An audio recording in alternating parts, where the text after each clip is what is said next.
Welcome to మెగానన్ TV burning topic. భారత్తో వైరం నేపథ్యంలో భారత్కు సరిహద్దు దేశాలైన బంగ్లాదేశ్, చైనాలతో పాకిస్తాన్ మైత్రి నడుపుతుంది. అటు చైనాతోనూ సత్సంబంధాలు పెంచుకుంటుంది. ఇటీవల అనేక రంగాల్లో ఇరు దేశాల మధ్య ఒప్పందాలు జరిగాయి. కట్ చేస్తే పాకిస్తాన్కు మింగ మెతుకులేదు, కానీ అయినా బంగ్లాదేశ్కు 1,00,000 టన్నుల బియ్యం ఎగుమతి చేసేందుకు రెడీ అయింది. ఎందుకో తెలుసుకోవాలంటే లెట్స్ వాచ్ నౌ.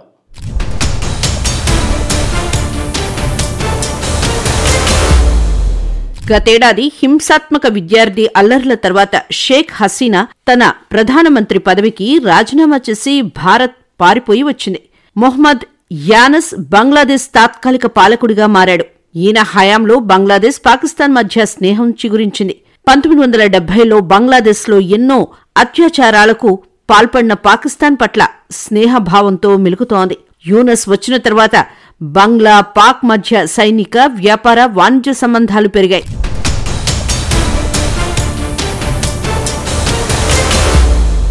తాజాగా పాకిస్తాన్ బంగ్లాదేశ్కు 1,00,000 టన్నుల బియ్యాన్ని ఎగుమతి చేయనుంది.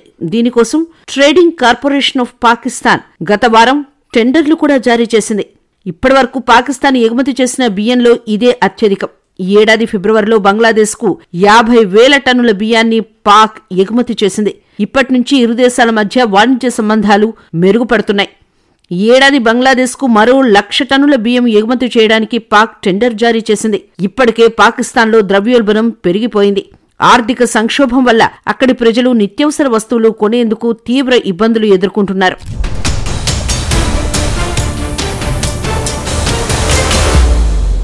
ఇదిలా ఉంటే మరోవైపు బంగ్లా, పాకిస్తాన్ మధ్య సైనిక సంబంధాలు కూడా పెరుగుతున్నాయి.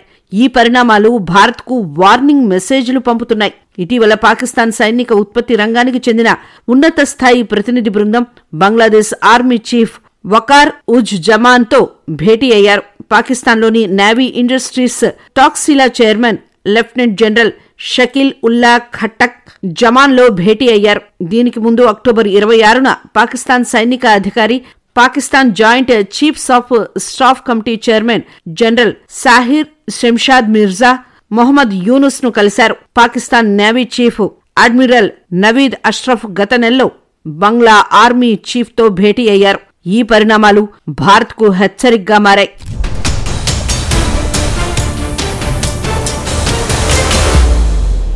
మరోవైపు బంగ్లాదేశ్ ప్రధాన సలహాదారుడు మొహమ్మద్ యూనస్ భారత్ను రెచ్చగొట్టేందుకు ఏ అవకాశాన్ని కూడా వదిలిపెట్టడం లేదు.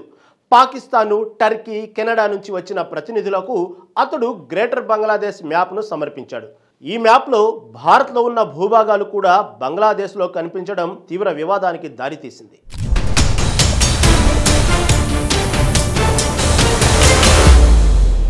ఏడాది ఏప్రిల్లో యూనస్ తొలిసారి చైనాకు వెళ్లిన సంగతి తెలిసిందే.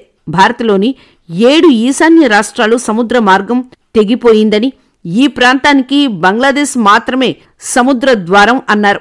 ఇక్కడ తమ ఆర్థిక ప్రభావాన్ని విస్తరించాలని ఆయన చైనాను ఆహ్వానించారు. బంగ్లాదేశ్ ఆరోపణలను భారత్ తీవ్రంగా ఖండించింది.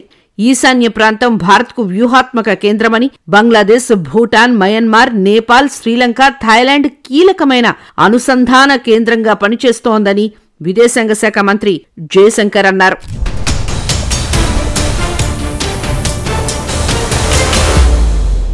దాదాపు 2 దశాబ్దాల విరామం తర్వాత ఈ అక్టోబర్లో ఢాకాలో జాయింట్ ఎకనామిక్ కమిషన్ సదస్సు నిర్వహించిన బంగ్లా, పాక్లు పలు అంశాలపై ఒప్పందాలు చేసుకున్నాయి. వాణిజ్యంతో పాటు పెట్టుబడులు, పరిశ్రమలు, వ్యవసాయం, రవాణా తదితర అంశాల్లో పరస్పర సాయానికి అంగీకరించాయి.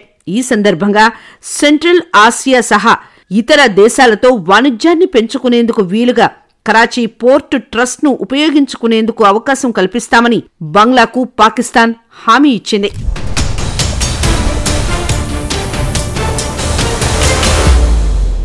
వాణిజ్యంతో పాటు టూరిజం, మెడికల్ ట్రావెల్ వృద్ధి కోసం నేరుగా విమాన సర్వీసులను తిరిగి ప్రారంభించాలని ఇరు దేశాలు నిర్ణయించి ఆ దిశగా చర్యలు చేపట్టాయి. పాక్ బంగ్లా నాలెడ్జ్ కారిడార్లో భాగంగా 100 మంది బంగ్లా విద్యార్థులకు పాకిస్తాన్ స్కాలర్షిప్లను ఇచ్చే ప్రయత్నాలు చేస్తుంది. ఐటీ తదితర రంగాల్లోనూ జాయింట్ వర్కింగ్ గ్రూపుల ఏర్పాటుకు ఇరు దేశాలు అంగీకరించాయి.